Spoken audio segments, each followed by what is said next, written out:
زیاراتیں ہیں کہ جو امام علیہ السلام کی جانب سے وارد ہوئی ہیں، ہمیں سکھائی گئی ہیں، ہمیں تعلیم دی گئی ہے کہ اس طرح سے امام کی زیارت کرو. لیکن فقط اس میں یہ نہیں ہے کہ آپ جائیں امام کو سلام کریں اور اپنی عقیدت کا اظہار کریں ایک روایتی انداز میں اور پھر ہم واپس آ جائیں. ان زیارت ناموں کے اندر ایک طرح سے ایک خلاصہ ہے اس عظیم قیام کا، اور اس کی بہترین طریقے سے عکاسی کرتے ہیں، کیونکہ بالآخر ایک معصوم کی جانب سے جب بیان ہوتا ہے تو اس تمام پہلوؤں کا جائزہ لینے کے بعد، ان تمام پہلوؤں پر نظر رکھنے کے بعد اس کو بیان کیا جاتا ہے. ان میں سے ایک زیارت ہے زیارت عاشورہ. ہم سب اس سے واقف ہیں اور اس کی اہمیت سے بھی آگاہ ہیں.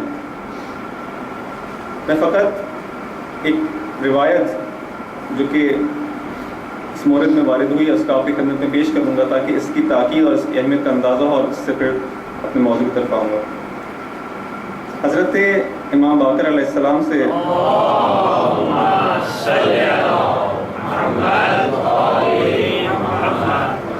روایت ہے کہ علقمہ نامی ایک شخص ہے، وہ امام علیہ السلام سے روایت کرتا ہے کہ امام باقر علیہ السلام فرماتے ہیں کہ جو شخص زیارت عاشورہ کو کرتا ہے اس کے لیے کچھ اجر کا انہوں نے جو ہے ذکر کیا ہے کہ اس کے لیے 1,00,000 درجات لکھے جائیں گے.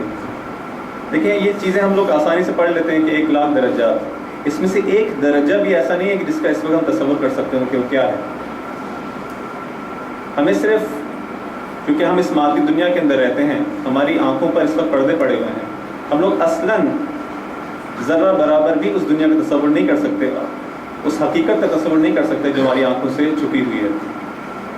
فقط ہمارے ذہنوں کو نزدیک کرنے کے لیے کچھ مثالیں دی جاتی ہیں، کچھ فگرز کا تذکرہ کیا جاتا ہے تاکہ ہم اس سے نزدیک ہو سکیں.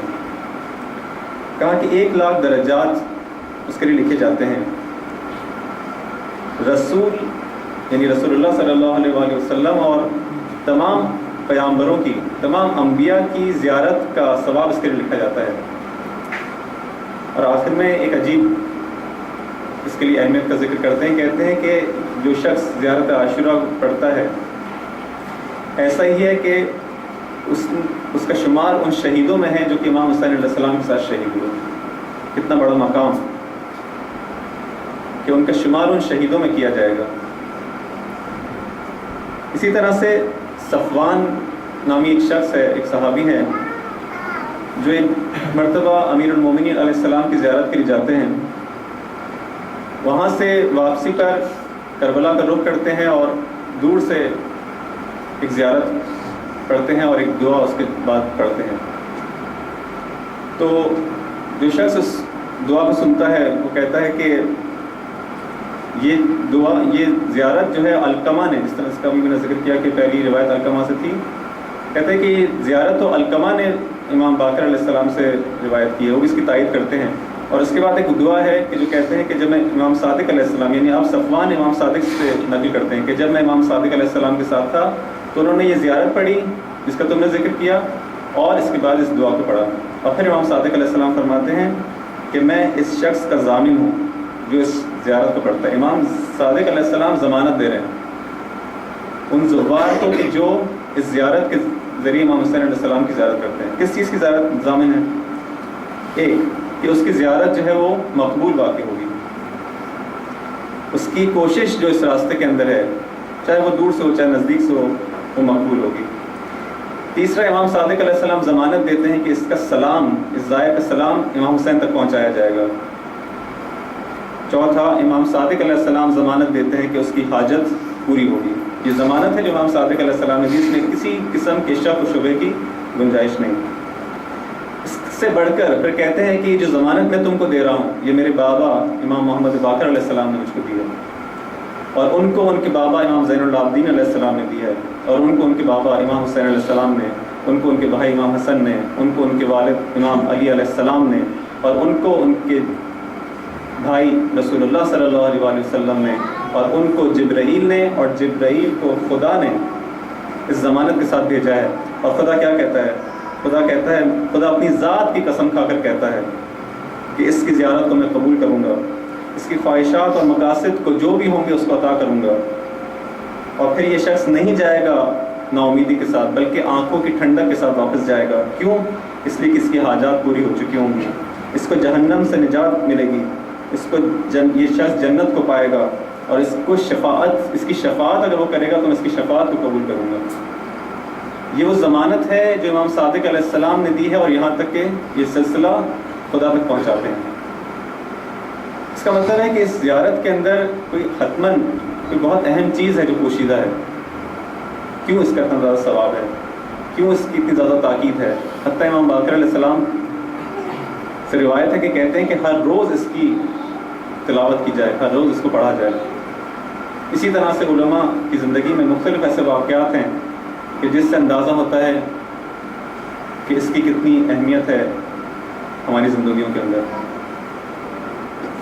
زیارت عاشورہ کا اگر ہم مطالعہ کریں تو واقعاً اس کے جو مضامین ہیں وہ ایک مومن کی زندگی کو بیان کرتے ہیں کہ ایک مومن کی زندگی کا جس سے ہم کہتے ہیں منشور کیا ہونا چاہیے، کس طرح سے ایک مومن اپنی زندگی کو گزارے۔ اس کے اندر انتہائی خوبصورتی کے ساتھ ان تمام چیزوں کو بیان کیا گیا ہے، اور میں سمجھتا ہوں شاید یہی وہ ایک پورا منشور زندگی ہے جو زیارت کے اندر پوشیدہ ہے، لیکن جس کی جانب توجہ کرنے کی ضرورت ہے، اور توجہ کے ساتھ اس زیارت کو اگر انسان پڑھے تو یہ تمام فوائد انشاءاللہ اس کے شامل حال ہوں گے۔ کیونکہ قرآن جیسی وہ کتاب کہ جس کے حق ہونے میں کوئی شک و شبہ نہیں ہے، اسی طرح سے مختلف عبادات ہیں جیسے نماز ہے جس کی فضیلت میں کوئی شک نہیں ہے، لیکن اس کے درجات ہیں۔ ایک دفعہ یہ قرآن کی تلاوت میں کرتا ہوں، ایک دفعہ اس نماز کو میں پڑھتا ہوں، اس کے تمام نقائص کے ساتھ، تمام خامیوں کے ساتھ، بے توجہی کے ساتھ، لیکن یہی نماز ہے جو ایک دفعہ علی بن ابی طالب انجام دیتے ہیں، یہی نماز ہے جو ایک دفعہ زین العابدین علیہ السلام انجام دیتے ہیں۔ اسی قرآن کی تلاوت ہے کہ جو رسول اللہ صلی اللہ علیہ وآلہ وسلم کیا کرتے ہیں۔ زمین تا آسمان فرق ہے، ایک ہی چیز ہے، وہ ایک ہی الفاظ ہیں قرآن کے، جو مجھ جیسا گناہ گار بھی انجام دیتا ہے اس کو اپنی زبان پہ جاری کرتا ہے، اور وہ معصومین علیہ السلام کی ذوات مقدسہ ہیں کہ جو ان کو انجام دیتی ہیں اس کو پڑھتی ہیں، لیکن کہاں یہ اور کہاں وہ۔ بس درجات میں جو فرق آتا ہے کسی بھی چیز کے فوائد کے اندر، وہ اس معرفت کے ذریعے آتا ہے کہ جو وہ شخص جو اس فعل کو انجام دے رہا ہے اس کی معرفت ہے۔ جتنی زیادہ ہماری معرفت میں اضافہ ہوگا اتنا ہی زیادہ وہ عمل سودمند ثابت ہوگا۔ بس اگر ہم تھوڑا سا اس زیارت کا ایک مطالعہ کریں اجمالی، اور جتنا زیادہ ہمیں بعد میں وقت ملے اس کے اندر ان نکات پہ توجہ کریں تو ہماری معرفت میں بھی اضافہ ہوگا، اور ان تمام فوائد کو انشاءاللہ ہم حاصل کر پائیں گے۔ درود بھیجیں محمد علیہ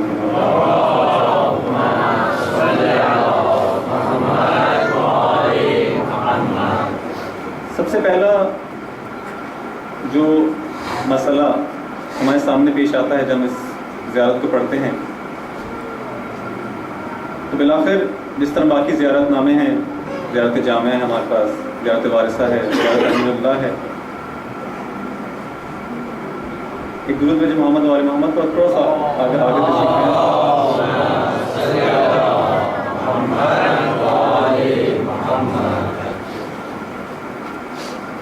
تو اس طرح یہ زیارت بھی شروع ہوتی ہے سلام سے۔ سلام کیا جاتا ہے امام حسین علیہ السلام کی ذات پر، اور ان کی ایک مختصر سی ایک پہچان کروائی جاتی ہے کہ یہ ذات کون ہے ان کے نسب کے لحاظ سے۔ جب ہم اس زیارت کو پڑھنے کا قصد کرتے ہیں، جیسے میں نے عرض کیا کہ کوشش ہماری ہونی چاہیے کہ معرفت کے ساتھ انتہائی توجہ کے ساتھ اس کو انجام دیا جائے، تو سب سے پہلا مسئلہ جو ہمارے سامنے آتا ہے کہ میں جب اپنے امام کو سلام پیش کر رہا ہوں ان کی خدمت میں، تو اگر میں اس امامت سے آگاہ ہوں گا کہ امامت کیا ہے، اور یہ امام جس کو میں سلام پیش کرنا چاہ رہا ہوں یہ امام حسین علیہ السلام کی ذات کس قسم کی ذات ہے، تب میرے سلام کے اندر بھی ایک عمق آئے گا، ایک گہرائی آئے گی، اور اس کے فوائد بھی خود میں اپنی ذات میں محسوس کروں گا، جس کو انشاءاللہ خدا نے توفیق بھی تو بیان کروں گا۔ سب سے پہلی چیز کہ میں کس کی خدمت میں سلام پیش کر رہا ہوں۔ اس ذات کے دو منصب ہیں، اس طرح ہر شخص کا ہم کہہ سکتے ہیں دو رخ ہو سکتے ہیں۔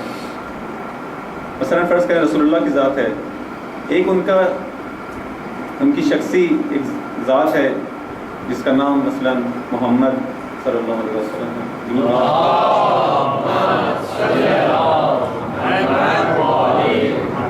میں نے پہلے بھی گزارش کی ہے، اس سے پہلے بھی مجالس میں، حتماً کوشش کریں کہ جب اس ذات مقدس کا نام ہے حتماً بغیر کہے ہوئے، یہ ہمارے لیے ایک شرف ہے اور ہمارے لیے ایک شرف ہے، نہ اس ذات کو وہ اس سے مستغنی ہے، ہمارے لیے شرف ہے کہ ہم ان پر درود بھیجیں اور اپنا جو احسان ہے اس ذات کا ہم پر، جو منت ہے، جو مشکلات اور صعوبتیں انہوں نے ہمارے ہدایت کے لیے برداشت کی ہیں، ہم اتنا کر سکتے ہیں کم از کم کہ ان پر ایک درود بھیجیں اور اس طرح اپنی عقیدت کا ان سے اظہار کریں۔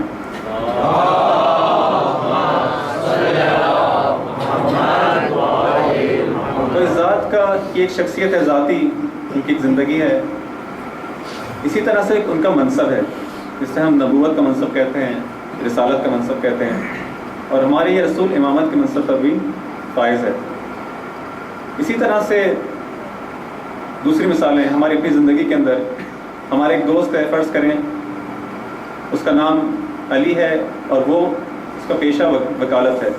اب اس کے دو پہلو ہیں، ایک اس کی شخصی زندگی ہے اور ایک اس کا وہ منصب ہے جس منصب سے پہچانا جاتا ہے، اپنے کام سے وہ پہچانا جاتا ہے کہ یہ وکیل ہے، فرض کریں اس کا عہدہ یہ ہے۔ اسی طرح مختلف پیشے ہیں، مختلف لوگوں کی زندگی کے دو پہلو ہوتے ہیں کہ جس کو ہم اگر اصطلاحی زبان میں بیان کریں، ایک اس کی شخصیت حقیقی ہوتی ہے اور ایک شخصیت حقوقی ہوتی ہے۔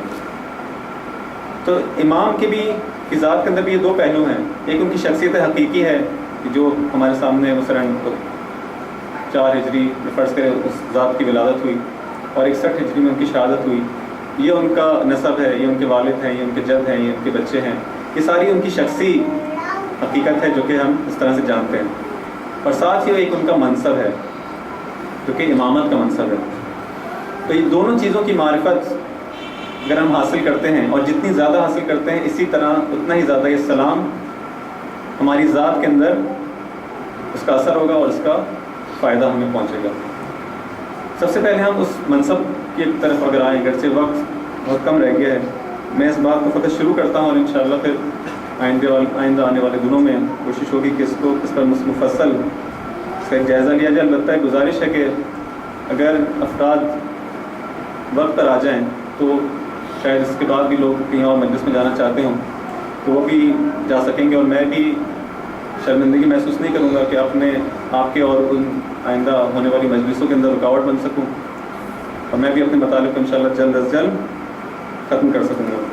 تو امامت کا جو مسئلہ ہے اس کے اندر جیسے ہی ہم اس مسئلے کو بیان کرتے ہیں فوراً ذہن میں آتا ہے بلا کر ایک حقیقت ہے کہ شیعہ اور اہل سنت حضرات کے اندر اس میں اختلاف ہے، لیکن بعض مواقع پر ہم یہ غلطی کر بیٹھتے ہیں کہ ہم یہ سمجھتے ہیں کہ جس امامت کے جس پہلو میں ہم جو نظر رکھتے ہیں اہل سنت اس کے برخلاف نظر رکھتے ہیں۔ ایسا نہیں ہے، ایسا نہیں کہ جس نظر سے ہم امامت کو دیکھتے ہیں اور اس کا صاحب امیر المومنین علیہ السلام کی ذات کو جانتے ہیں اور ان کے بعد آنے والی ان کی اولاد کو، اسی چیز کے اندر اہل سنت ہم سے اختلاف کرتے ہیں۔ نہیں، ایسا نہیں ہے۔ جس چیز کے اندر اختلاف ہے وہ دو چیزیں ہیں، ہم امامت کو کچھ کہتے ہیں اور جس امامت کی وہ مثلا بلا فصل جس چیز کی انکار کرتے ہیں امیر المومنین کی ذات میں وہ کوئی اور چیز ہے۔ کیوں؟ اس لیے کہ امامت کا ایک معنی ہے جو ظاہری خلافت، اس کا ایک شعبہ ہم کہہ لیں، اس کا ایک رخ ہے، اس کے مختلف کاموں میں سے ایک کام ہے وہ جو ظاہری خلافت، وہ جو کسی معاشرے کی رہبری کرنا، وہ حکومت کا جو پہلو ہے وہ امامت کا ایک شعبہ ہے۔ اس شعبے کے اندر، اس پہلو کے اندر ہمارا اختلاف ہے کہ ہم اس کا حقدار رسول اللہ کے بعد امام علی علیہ السلام کو مانتے ہیں اور اہل سنت حضرت ابوبکر کو مانتے ہیں۔ یہ ہمارا فقط اس حد تک اختلاف ہے۔ ورنہ جس معنی میں ہم امامت کے قائل ہیں وہ اصول دین میں سے ہے، اور جس معنی میں اہل سنت امامت کے قائل ہیں وہ فروع دین میں سے ہے۔ اگر ہم بھی اسی طرح سے جس طرح سے اہل سنت امامت کو بیان کرتے ہیں کہ یہ ایک رہبری کا مسئلہ ہے، رسول خدا کے بعد کون بالآخر اس امت کی رہنمائی کرے گا، کیونکہ اس بات کا کوئی بھی قائل نہیں کہ رسول اللہ کے جانے کے بعد کوئی بھی اس امت کی رہبری نہ کرے اور یہ معاشرہ اپنے حال پر چھوڑ دیا جائے بغیر حکومت کے۔ کوئی بھی عاقل شخص اس بات کو قبول نہیں کرتا۔ بالآخر دنیا بھر میں جہاں پر بھی وکلا رہتے ہیں وہ ہر معاشرے کے اندر ایک حکومت کے قائل ہیں کہ بالآخر چاہے وہ ظالم ہو چاہے وہ عادل ہو، بالآخر ایک حکمران ہونا چاہیے جو اس معاشرے کو آگے لے کے پڑے۔ مسلمانوں کو معاشرہ بھی اس سے استثنا نہیں ہے۔ سب جو ہے اس بات کے قائل ہیں کہ بالآخر جب آپ کی ہستی اس دنیا سے جا چکی ہے تو اب اس امت کو چلانے والا ایک ہونا چاہیے۔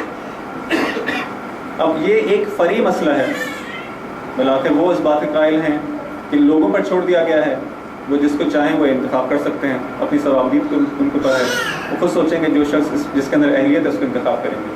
لیکن ہم کہتے ہیں کہ نہیں، یہ چیز جو ہے اس کا تعین کون کرے گا؟ یہ خدا کی جانب سے اور اس کے رسول کی جانب سے ہوگی کہ کون اس امت کی رہبری اور حکومت کرے گا۔ اگر فقط مسئلہ یہاں تک ہو تو یہ ایک فری مسئلہ ہے، اس کو فروع دین میں لانا ہوگا، لیکن ہم امامت کے اس معنی میں قائل نہیں ہیں۔ دیکھیں، اگر ہم رسول اللہ صلی اللہ علیہ وآلہ وسلم کی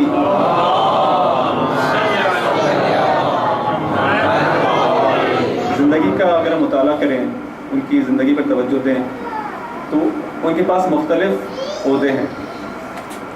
ایک ان کا نبوت اور رسالت کا منصب ہے کہ جس کے اندر جس کی ذمہ داری یہ ہے کہ خدا کی جانب سے ہدایت کو لیا جاتا ہے اور لوگوں تک پہنچایا جاتا ہے۔ جو خبر لینا ہے اس عالم بالا سے، اس عالم ملکوت سے، خدا کی جانب سے جو خبر آتی ہے فرشتے کے ذریعے، وحی کے ذریعے، وہ نبوت کا پہلو ہے۔ اور پھر جب اس کو تبلیغ کرنے کا حکم ہوتا ہے اور اس کو لوگوں تک پہنچانے کا حکم ہوتا ہے تو یہ رسالت کا پہلو ہے۔ یہ ایک پہلو ہے جو ان کی زندگی کے اندر ہے۔ کیوں ایسا ہے کہ وہ احکام خدا کی جانب سے آتے ہیں اور لوگوں کو طرف منتقل کیے جاتے ہیں؟ کیوں رسول اللہ اپنی ذات خود اپنی طرف سے ان احکام کو ہم تک بیان نہیں کرتے؟ کیونکہ بالآخر ہدایت کا اصل سرچشمہ وہ خدا کی ذات ہے، اور خدا کے ذریعے ہے کہ جو تمام ہدایتیں پوری جہان میں جاری ہوتی ہیں، تو وہاں سے ہدایت آتی ہے، کیونکہ خدا نے اس بشر کو خلق کیا ہے، انسان کو خلق کیا ہے، وہ اس کی تمام ضرورتوں سے واقف ہے کہ انسان کو کس چیز کی ضرورت ہے اور اس کی فلاح اور اس کی کامیابی کس چیز میں پوشیدہ ہے۔ بس تمام ہدایتیں اس جانب سے آتی ہیں، آپ کی ذات پر آتی ہیں اور اس ذات سے پھر منتقل ہوتی ہیں باقی لوگوں تک۔ یہاں پر اگر اس ذات کے اندر ہم اس بات کا احتمال دیں کہ فرشتہ جب ان تک یہ خبر لے کے آتا ہے، اس کلام کو لے کے آتا ہے وحی کی صورت میں، لیکن ممکن ہے کہ آپ سے اشتباہ ہو جائے، آپ سے غلطی ہو جائے اور آپ جس طرح سے ان پر نازل ہوا تھا اس کو بیان نہ کر پائیں۔ جیسے ہی یہ احتمال ہم دیں گے کہ ممکن ہے اس طرح ہو جائے، ممکن اشتباہ ہو جائے، تو ہمارا اعتماد جو اس پیغام پر ہے، ہمارا اعتماد جو اس رسالت کے اوپر ہے وہ ختم ہو جائے گا۔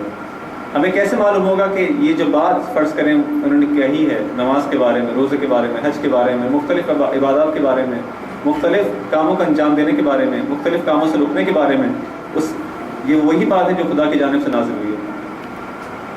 جیسے ہی میں احتمال دوں گا کہ ممکن ہے یہاں پہ رسول اللہ کو کوئی اشتباہ ہوا، یہاں پہ جو چیز عیناً انہوں نے سنی ہے ان پہ نعوذ باللہ ان پہ غفلت طاری ہو گئی ہو اور اس کو صحیح انجام نہ دیا ہو، بس اسی احتمال کو، اب مجھے اس کلامی بحث میں اور اس عقلی بحث میں نہیں جانا، فقط ایک خلاصہ بیان کر رہا ہوں، بس یہیں سے ہم عصمت کے قائل ہوتے ہیں کہ جو نبی یا رسول ہے اس کو معصوم ہونا چاہیے، کیونکہ اگر وہ معصوم نہیں ہوگا تو یہ تمام اہتمام جو خدا کرتا ہے اس ہدایت کو انسانوں تک پہنچانے کے لیے وہ سب لغو ہو جائے گا، سب باطل ہے۔ خدا چاہتا ہے کہ لوگ ہدایت حاصل کر پائیں، لیکن جیسے ہی میں احتمال دوں گا کہ وہ وہاں پہ اشتباہ ہو سکتا ہے، وہاں پہ لوگوں کا اعتماد ختم ہو جائے گا اور لوگ اس ہدایت کو حاصل نہیں کر پائیں گے۔ بس ہم کہتے ہیں کہ اسی وجہ سے ضروری ہے کہ خدا جس کو اپنا نبی یا رسول بنائے اس کو معصوم ہونا چاہیے، نہ فقط عمدن بلکہ سہون بھی کوئی خطا نہ کرتا ہو، اس سے کوئی اشتباہ سرسد نہ ہوتا ہو۔ اب کیا وہ ذات، حضرت کی ذات اپنی زندگی کے اندر تمام احکامات کو جو خدا کی جانب سے ان کو ملے تھے، کیونکہ اس میں کوئی شک نہیں کہ تمام احکامات آ چکے ہیں، احادیث کے اندر بھی ہے اور قرآن کے اندر بھی ہے کہ یہ قرآن جو ہے وہ تبیان ہے تمام چیزوں کے لیے، جو قرآن نازل ہو چکا ہے اور اس کے اندر ہر چیز کے لیے ہدایت ہے۔ اور اسی طرح احادیث میں ہم کو ملتا ہے کہ فرمایا کہ جو مسئلہ بھی قیامت تک لوگوں کو پیش آنے والا ہے وہ آپ کی ذات کو بتا دیا گیا ہے اور انہوں نے بھی منتقل کر دیا ہے۔ اب ہم سوال کرتے ہیں کہ کب جو ہے رسول اللہ کی ذات نے یہ تمام مسائل لوگوں کو بتائے؟ آپ کی جو مختصر سی زندگی ہے رسالت کے بعد کی، وہ 23 سالہ زندگی ہے۔ اس 23 سالہ زندگی کے اندر 13 سال مکہ کے اندر ہیں، 10 سال مدینہ کے اندر ہیں۔ اس 13 سال کے اندر چند سال وہ مخفیانہ زندگی ہے اور اس کے بعد آہستہ آہستہ تبلیغ ہوتی ہے۔ ایک جس ہم کہتے ہیں کلیات ہیں، جس کو بیان کیا جاتا ہے، توحید ہے، نبوت ہے، قیامت ہے، ان چیزوں کی جانب لوگوں کی ہدایت ہوتی ہے اور آہستہ آہستہ پھر جب مدینہ میں آتے ہیں تو پھر جزیات کے اندر حکومت کس طرح کرنی ہے، مختلف عبادات کو کس طرح انجام دینا ہے، وہ باتیں لوگوں تک پہنچتی ہیں، لیکن وہ تفاصیل وہ تو منتقل نہیں ہوئی۔ کب وہ یہ سارے مسائل جو آج ہماری زندگیوں کے اندر ہم کو پیش آتے ہیں وہ کب رسول اللہ کی زندگی کے اندر موجود تھے جو وہ بیان کرتے ہیں؟ تو پھر ایک طرف سے کہا جا رہا ہے کہ قرآن جو ہے تبیان ہے ہر چیز کے لیے، اور ایک طرف سے کہا جا رہا ہے کہ ہر چیز کو بتا دیا گیا ہے، ہدایت کے تمام دروازوں کو کھول دیا گیا، اور ایک طرف سے ہم دیکھتے ہیں کہ یہ خلل ہمیں محسوس ہوتا ہے۔ اور اسی وجہ سے اہل سنت برادران اس نتیجے پر پہنچے کہ چونکہ تمام احکامات کو نہیں پہنچایا گیا، بلاخر ہر مسئلے کا حل نہیں دیا گیا، اب یہاں بھی بلاخر کچھ نہ کچھ تو آپ کو ہر مسئلے کے اندر کرنا ہے، اب کیا کیا جائے؟ انہوں نے قیاس کا دروازہ کھولا، کہا کہ اس مسئلے کے اندر اس ذات نے ہمیں یہ حکم دیا، اسی کے جیسے یہ مسئلہ ہے بس اس کا حکم بھی یہی ہوگا۔ یہاں سے اس تشابہ کے ذریعے اس جو اس کے نزدیکی ہے اس مسئلے کی اس مسئلے سے، اس کے ذریعے انہوں نے کہا کہ جب اس کے اندر یہ بات ہے، اس مسئلے کا یہ حل ہے تو اس مسئلے کا بھی یہی حل ہونا چاہیے، کیونکہ جب آپ کے پاس نہیں ہے کوئی رائے حل، بلاخر آپ کو کام تو کرنا ہے۔ انہوں نے اس مسئلے کا یہ حل نکالا، لیکن ہمارے پاس اس مسئلے کا کیا حل ہے؟ ہم اس مسئلے کا اس طرح سے حل نکالتے ہیں کہ رسول اللہ کی زندگی فقط 11 ہجری میں اختتام پذیر نہیں ہوئی، بلکہ ان کی زندگی ایک طرح سے مزید 200 سال یا اس سے کچھ زیادہ اس نے ادامہ پیدا کیا۔ کس طرح سے؟ باقی آنے والے ان معصومین کی ذات کے ذریعے کہ جن کو انہوں نے خود تعین کیا تھا، اور ان کے ذریعے یعنی جو پیغام بھی جو پہنچا تھا اس ذات تک انہوں نے کس کو منتقل کیا؟ عوام کو تو منتقل نہیں کیا، لیکن خود کہتے ہیں کہ علی علیہ السلام کی ذات کو وہ تمام احکامات، وہ تمام باتیں جو انہوں نے وہاں سے ہدایت لی تھیں اس خداوند متعال کی ذات سے، ان تمام چیزوں کو وہاں منتقل کیا گیا۔ اور امام فرماتے ہیں کہ میں نے جس طرح سے آپ نے بہت زبردست سنا ہے کہ ہر ایک بات، ہر وہ ایک چیز جو انہوں نے مجھے بتائی، ہر وہ علم کا جو دروازہ انہوں نے میرے لیے کھولا، میں نے اس سے 1000 دروازوں کو کھولا۔ اب وہ کس طرح منتقل ہوا وہ علم، اس کا ہمیں علم نہیں ہے، بلاخر وہ ذات ہے وہ جانتی ہے کہ کس طرح سے وہ علم منتقل ہوتا ہے ایک معصوم سے دوسرے معصوم کے بعد۔ اسی طرح سے امام اپنے بعد امام حسن تک منتقل کرتے ہیں، امام حسن اپنے بعد امام حسین تک منتقل کرتے ہیں، اس کا ہمیں علم نہیں ہے، لیکن اتنا معلوم ہے کہ یہ کام ہوا ہے اور اس پہ ہمارا اعتقاد ہے۔ اور اس طرح سے جب یہ سلسلہ جاری ہوتا ہے تو امام اپنے آنے والے وقت کے اندر جو مسائل ہوتے ہیں 200 سال تک ہم تک اس طرح سے مختلف مسائل کے اندر مختلف حل ہمیں پیش کیے جاتے ہیں، اور یہ وہ زمانہ ہے 200 سال کا کہ جس کے اندر وہ کلیات تمام کی تمام بیان کر دی جاتی ہیں کہ جن کلیات کو اگر فقط مسائل پر جو نئے آنے والے مسائل ہیں ان پر تطبیق کیا جائے تو انسان جو کہ عاقل ہوتا ہے، جسے مجتہد کہتے ہیں اس طرح کے اندر، کہ جو اس چیز کا علم حاصل کرتا ہے قرآن کا اور سنت کا، وہ ان تمام چیزوں کو مد نظر رکھتے ہوئے، ان اصول کو مد نظر رکھتے ہوئے، ان فارمولے کو مد نظر رکھتے ہوئے اس مسئلے کا حل نکالتا ہے، خود ہی ان کلیات سے، قیاس نہیں کرتا۔ یہ نہیں کہتا کہ اس مسئلے میں یوں ہوا تب اس کا بھی یہی حل ہوگا، اس مسئلے کا قیاس نہیں ہے۔ اجتہاد کے اندر اور قیاس کے اندر یہی فرق ہے۔ اجتہاد کے اندر وہی بات ہے کہ جو انہوں نے بتائی ہے، میں فقط یہ کرتا ہوں کہ کہتا ہوں کہ یہ بھی وہی چیز ہے، اور اس کا بھی وہی حل ہے، نہ کہ یہ اس کے مشابہ ہے۔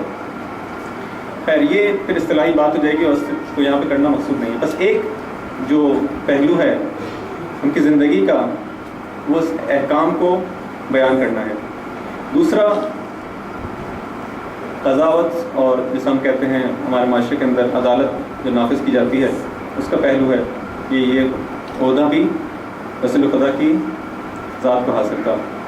اور اس کے بعد ایک تیسرا مسئلہ ہے کہ جو زعامت ہے یا جو امامت جس معنوں میں ہم جس کو جانتے ہیں، وہ خلافت کا مسئلہ، وہ رہبری کا مسئلہ، حکومت کا مسئلہ ہے۔ اور پھر ایک چوتھی چیز ہے جو ولایت ہے۔ میں اس کو مختصر فقط فہرست آپ کے سامنے پیش کی کیونکہ وقت تمام ہو چکا ہے، اور اس کی انشاءاللہ گفتگو کل ہوگی۔ میں اپنا یہیں پہ مختصراً اس موضوع کو بیان کرتا چلوں کہ اس زیارت عاشورہ کے ضمن میں،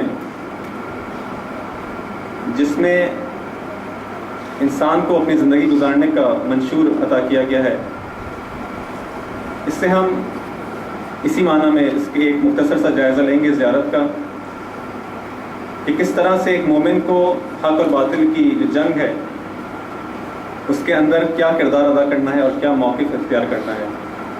بس اس معرکے حق و باطل کے اندر ہمارا کیا کردار ہوگا زیارت عاشورہ کی روشنی میں۔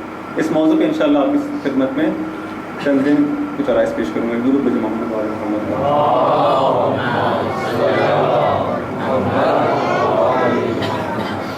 عزیزان محترم، عزیزان سید الشہداء، آج 20 محرم کی شب ہے، اور آپ حضرات اس بات سے واقف ہیں کہ وہ 2 محرم کا دن تھا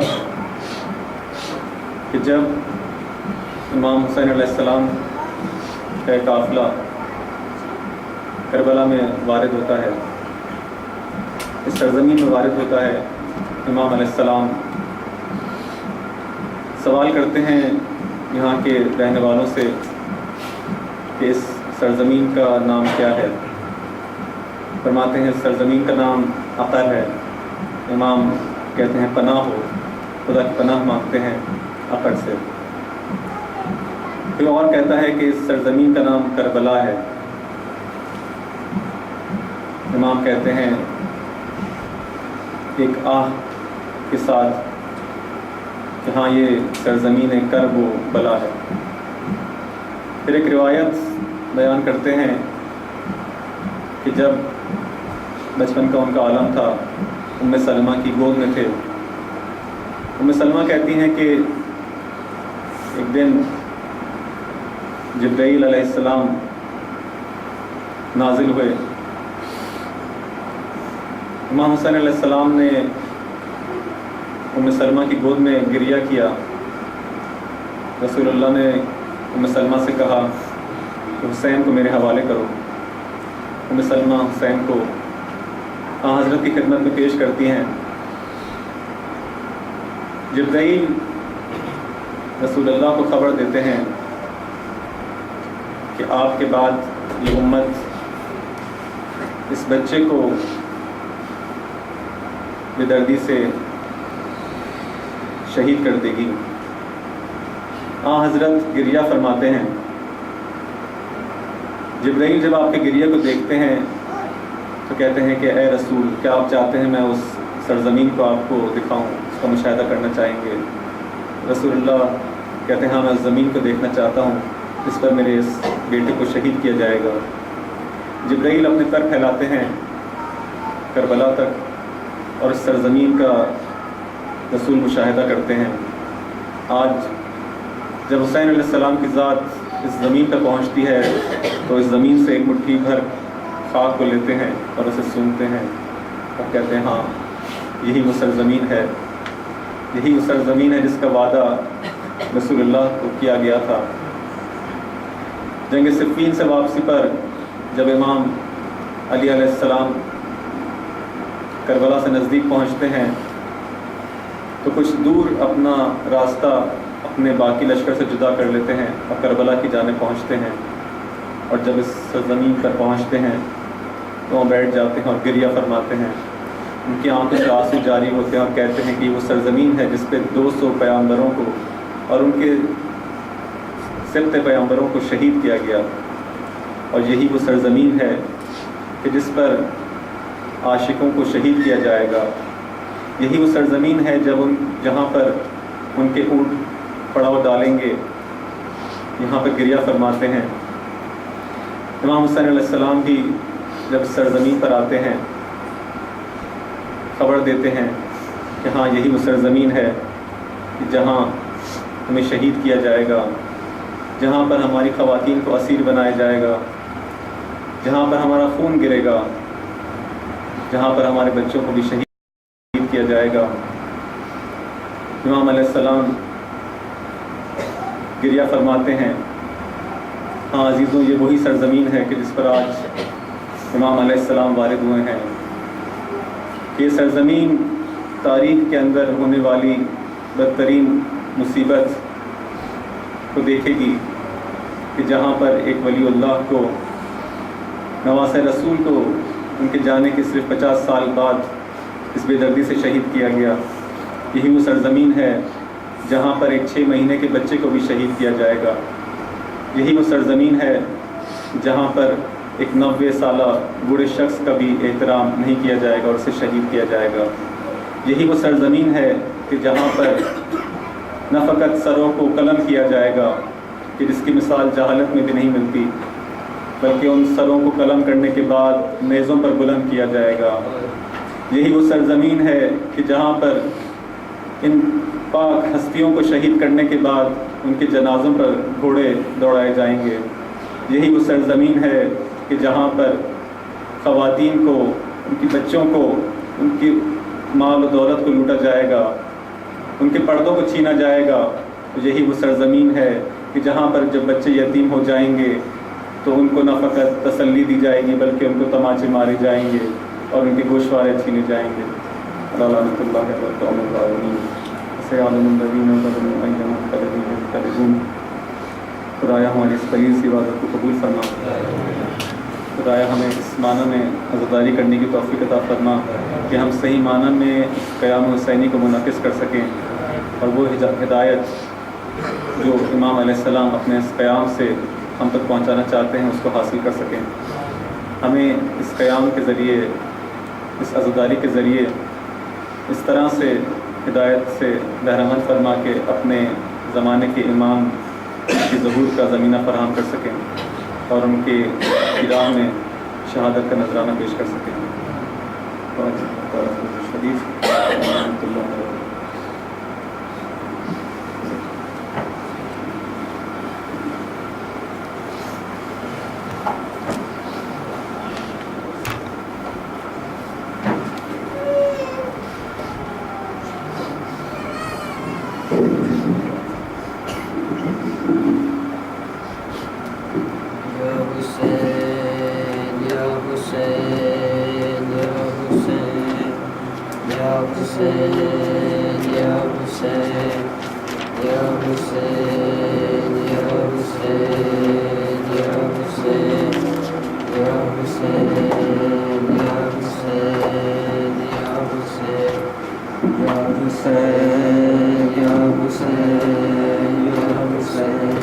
ہائے میرے حسین و حسن، ہائے میرے حسین و حسن، ہائے میرے حسین و حسن.